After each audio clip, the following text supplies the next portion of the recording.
मोदी सरकार की एक योजना जिसका नाम प्रधानमंत्री कौशल विकास योजना, वही जिसमें युवाओं को स्किल ट्रेनिंग दी जाती थी, जिससे रोजगार के नए रास्ते खुले, नौजवान काबिल बने। अब कितने रास्ते खुले, कितने नौजवान काबिल बने, ये तो नहीं पता, लेकिन सीएजी की एक रिपोर्ट में गड़बड़ियां ही गड़बड़ियां निकल आई हैं। अब कैसी गड़बड़ियां, सब कुछ आपको विस्तार से बताएंगे, अंत तक बने रहिएगा। नमस्कार, मैं हूं आपके साथ एकाग्र गुप्ता और आप देख रहे हैं द हिंदी टॉप। शुरुआत करते हैं सबसे पहले लाभार्थियों की। देखिए, रिपोर्ट्स के मुताबिक सरकारी रिकॉर्ड्स में 95,90,801 लाभार्थियों में से 90,66,264 की बैंक डिटेल ही मौजूद नहीं है। सरकारी डाटा में एक ही अकाउंट नंबर को कई लाभार्थियों के नाम पर चढ़ाया हुआ है। सबसे चौंकाने वाली बात यह है कि स्किल इंडिया पोर्टल पर 53 ऐसे ईमेल एड्रेस मिले जिन्हें 5,000 बार से भी ज्यादा बार दर्ज किया गया है। इससे आगे भी बहुत कहानी है, उसे बताने से पहले आपको योजना के बारे में जानकारी दे देते हैं। प्रधानमंत्री कौशल विकास योजना, इसकी शुरुआत जुलाई 2015 में हुई थी। योजना का लक्ष्य था बेरोजगार युवाओं को स्किल ट्रेनिंग देकर उनके लिए रोजगार के दरवाजे खोलना। इस योजना के अब तक 3 फेज पूरे हो चुके हैं और चौथा फेज अभी चल रहा है। पहला फेज 2015 से 2016 तक चला, जिसमें 24 लाख युवाओं को स्किल ट्रेनिंग दी गई।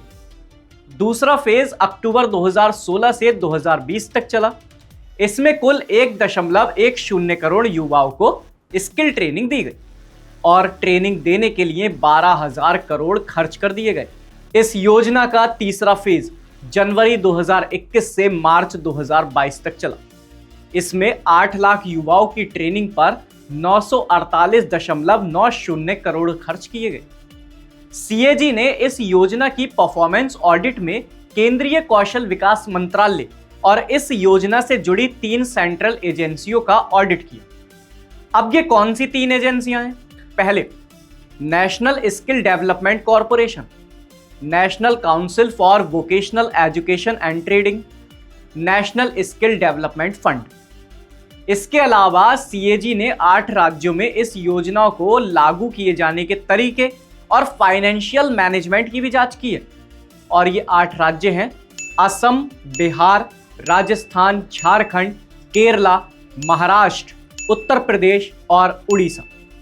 सीएजी ने इन 8 राज्यों के 90 स्किल ट्रेनिंग सेंटर और 1045 लाभार्थियों का सर्वे भी किया।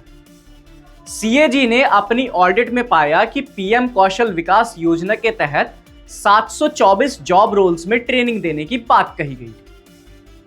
यानी 724 ऐसे रोजगार थे जिनकी ट्रेनिंग हासिल की जा सकती थी। सरकार ने इसके लिए नेशनल स्किल डेवलपमेंट पॉलिसी बनाई। इस पॉलिसी के तहत उन सेक्टर्स की पहचान की गई थी जहां सबसे ज्यादा स्किल ट्रेनिंग की जरूरत थी।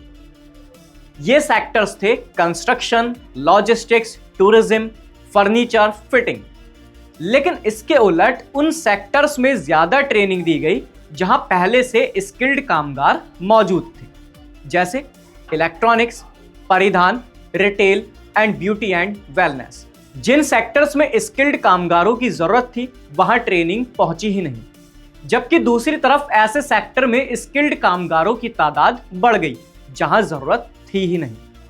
इस योजना के तहत 724 में महज 10 जॉब रोल के तहत 60% लाभार्थियों को ट्रेनिंग दी गई। परिधान से जुड़े रोजगार जैसे दर्जी और सिलाई मशीन चलाने की तादाद कुल लाभार्थियों की 10% है। इलेक्ट्रॉनिक्स एंड कंप्यूटर सुधारने की ट्रेनिंग लेने वाले लाभार्थी 7% हैं। रिटेल और सेल्स की ट्रेनिंग लेने वाले लाभार्थियों की तादाद 4.25% है। सीएजी ने अपने ऑडिट में यह भी पाया कि पूरी योजना में लाभार्थियों के डेटा में भारी गड़बड़ियां हैं। देखिए, हर लाभार्थी का नाम, उसके आधार कार्ड की डिटेल, फोन नंबर आदि का रिकॉर्ड स्किल इंडिया पोर्टल पर होना चाहिए। इसके अलावा लाभार्थियों को ट्रेनिंग देने वाले ट्रेनर की डिटेल, उसका बैच नंबर भी अपडेट होना चाहिए। लेकिन सीएजी ने पाया कि ज्यादातर मामलों में डेटा गायब था। सीएजी ने यह भी पाया कि कई जगह तो ट्रेनर का नाम भी मौजूद नहीं था, कहीं पर ट्रेनर आईडी मेंशन नहीं थी, आधे लाभार्थियों ने किससे ट्रेनिंग ली, इसकी कोई जानकारी उपलब्ध नहीं थी।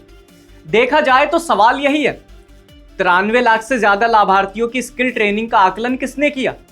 इसका डेटा मंत्रालय के पास उपलब्ध नहीं है। मतलब कौन ट्रेनिंग दे रहा है, कौन जांच कर रहा है, इसका कोई अता पता नहीं है।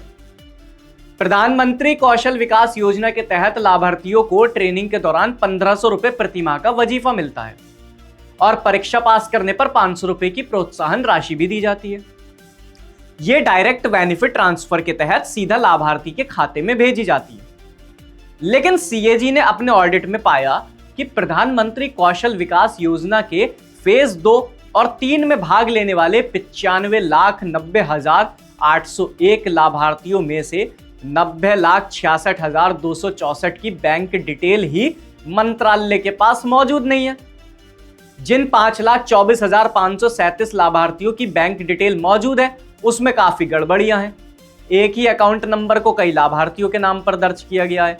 एक अकाउंट नंबर तो ऐसा है जिसे 2000 से ज्यादा लाभार्थियों के लिए इस्तेमाल किया गया है। 11,587 अकाउंट ऐसे हैं जिन्हें 2 से ज्यादा बार इस्तेमाल किया गया। 34 अकाउंट ऐसे हैं जिन्हें 100 से ज्यादा लाभार्थियों के लिए इस्तेमाल किया गया। मंत्रालय ने शुरुआत में हर लाभार्थी की बैंक डिटेल को मैंडेटरी किया था, लेकिन बाद में बैंक डिटेल देने की अनिवार्यता को खत्म कर दिया गया। सीएजी ने मंत्रालय से सवाल किया कि बिना बैंक अकाउंट डिटेल के डायरेक्ट बेनिफिट ट्रांसफर कैसे किया गया। मंत्रालय ने सीएजी को लिखित जवाब देते हुए बताया कि लाभार्थियों के आधार नंबर से जुड़े खातों में पैसा डायरेक्ट ट्रांसफर किया गया। सीएजी को मंत्रालय ने डायरेक्ट बेनिफिट ट्रांसफर का जो डेटा उपलब्ध करवाया वो भी चौंकाने वाला है। मंत्रालय के डेटा के मुताबिक सिर्फ 24.53 लाख लाभार्थियों के खाते में डायरेक्ट बेनिफिट ट्रांसफर प्रोसेस किया जा चुका है। इसमें से महज 17.69% खातों में पैसा जा पाया। मतलब कुल लाभार्थियों में से महज 18% लाभार्थी ऐसे थे जिन्हें वजीफे और प्रोत्साहन का पैसा मिल पाया। इसके अलावा लाभार्थियों के फोन नंबर और ईमेल आईडी के डेटा में भी बड़ी गड़बड़ी है। स्किल इंडिया पोर्टल पर 53 ऐसे ईमेल थे जिन्हें 5000 बार से ज्यादा दर्ज किया गया है। 14,912 ऐसे ईमेल थे जिन्हें 11 से 50 कैंडिडेट्स के लिए इस्तेमाल किया गया था। कुल मिलाकर 71,20,995 लाभार्थियों के गलत ईमेल आईडी मिले। इसके अलावा मोबाइल नंबर के मामलों में तो हालत और खराब है।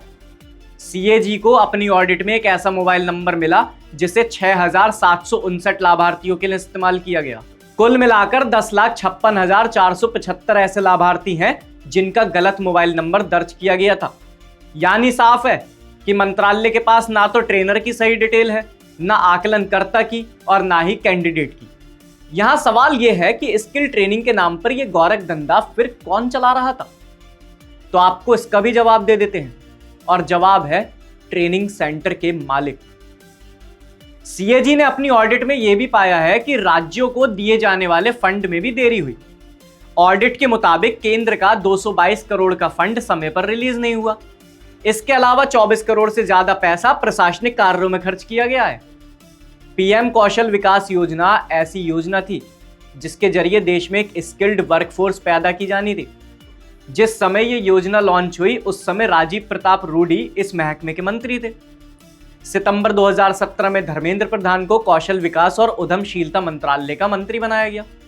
मई 2019 में एनडीए के दूसरे कार्यकाल में यह महकमा महेंद्र नाथ पांडे को दिया गया। जुलाई 2021 में फिर से यह मंत्रालय धर्मेंद्र प्रधान के पास आ गया। इस फर्जीवाड़े के जो आरोप लग रहे हैं उसके लिए इन मंत्रियों की भी सीधी जवाबदेही बनती है। इस पूरी योजना में 10,000 करोड़ से ज्यादा पैसा खर्च किया जा चुका है। अब सरकार को इस पूरे मामले पर जवाब देना चाहिए, क्योंकि देखिए सवाल सिर्फ गड़बड़ियों का नहीं है, सवाल जवाबदेही का है। जहां 10,000 करोड़ से ज्यादा पैसा खर्च हो जाए वहां यह भी पता नहीं है कि ट्रेनिंग किसने दी और किसे दी। अब इसे लापरवाही कहा जाए या सुनियोजित खेल। जब मंत्रालय के पास लाभार्थियों की सही बैंक डिटेल नहीं थी, फोन नंबर फर्जी हैं, ईमेल हजारों बार दोहराए गए हैं और वजीफे का पैसा महज 18% लोगों तक पहुंचा, तो भैया बाकी पैसा कहां गया? सबसे बड़ा सवाल यह है कि इस पूरे सिस्टम की निगरानी किसने की, और अगर नहीं की तो जिम्मेदारी किसकी है?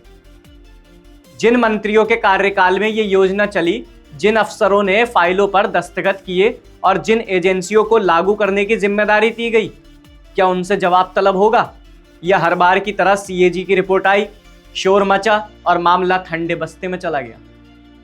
प्रधानमंत्री कौशल विकास योजना देश के युवाओं का भविष्य संवारने के लिए थी, लेकिन अगर वही योजना फर्जीवाड़े और लापरवाही की भेंट चढ़ जाए तो भैया जवाब तो सरकार को देना ही होगा।